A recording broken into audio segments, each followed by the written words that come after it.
மன்னருக்கு காடி என்ன என்ன தார்மாரா உளறியா? இனி நானாக்கும் அதிகாரி சரிமா? ஏய் அங்க எங்க போறேன்? இங்க போ வெளியா போ. அதிகாரி உத்தியோகம் போச்சு போச்சு. என்ன பிள்ளைவாள் என் கையில் ஈயம் பூசுறதா? ஆமா. அப்புறம் மறந்து போய் பிறகு நினைச்சு வேட்டியை புளிஞ்ச இல்லையா? கண்ணு சொட்டித்து சொட்டித்து. இப்போ எவரு நினைச்சு உங்க முதுக தடவை போறேன். என்ன ஐயரே 2.5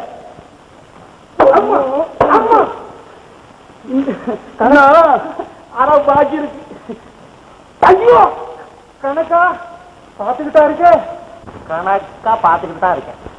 2.5 ஒரு குத்து குறுத்து வச்சுக்கிறேன். கொஞ்சம் அதிகாரம் கிடைச்ச உடனே தலகால் தெரியாம ஆடுறவன் கதி எல்லாம் இதுதான். ஐயர் 2 கொடு. அண்ணே நான் கொடுக்குறேன். சாமி இந்த சண்டாளனுக்கு பயந்து என்னோட வேலை வெட்டிலாம் விட்டுட்டு பிராமணன்னு சொல்லிட்டு இருக்கேன். நீ பிராமணன் இல்லையா? ஆமா வேலை விட்டுட்டு நீ என்ன வேலை? அழகா சட்டி பானை நிறுத்திக்கோ தெரிஞ்சுக்கிட்டேன். அப்ப நீ ஏன் ஜாதிக்காரன் தான் பரவாயில்ல. ஏ படுபாவி நீ என்னென்ன அக்கிரமம் பண்ணிக்கிட்டு இருக்க? அம்மா அம்மாவா? அடாடாடாடா அம்மா பேர்ல எவ்வளவு அன்பு. நம்ம குச்சிரட்டா 50 பேருக்கு சாப்பாடு போட சொல்லியிருந்தா 30 பேர் சாப்பாட்டை முங்காம் போட்டிருக்கிறியே பாதகா. இந்தா கோவில் சொத்தை திருடுறவன், தர்ம சொத்தை கொள்ளையடிக்கிறவன், 7 வயசுல எல்லாம் மண் அடிக்கிறவன் கெதியெல்லாம் என்ன ஆகும் தெரியுமா? தெரியும். என்ன ஆகும்? சௌக்கியமா இருக்கலாம் கொஞ்ச நாளைக்கு. சௌக்கியமா சௌக்கியம். ஐயர் பட்டாபிஷேகம் ஆகட்டும்.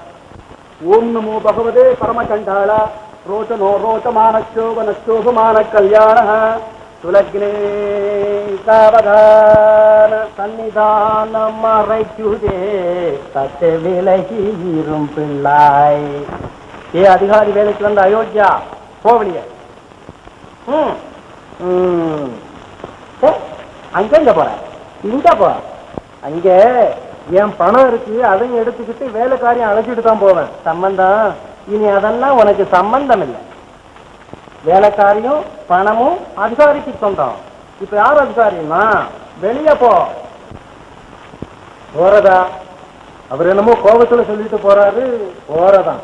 ஏய் மரியாதையா வெளியில போறியா இல்லையா? போகலன்னா உதைப்பேன். உதைக்கிறதுக்கு நீ என்ன கழுதையா? ஆமா நீ புத்தியில கழுத. நாங்க இப்போ உன்னை உதைக்கிறதுக்கு கழுதையாக போறோம்.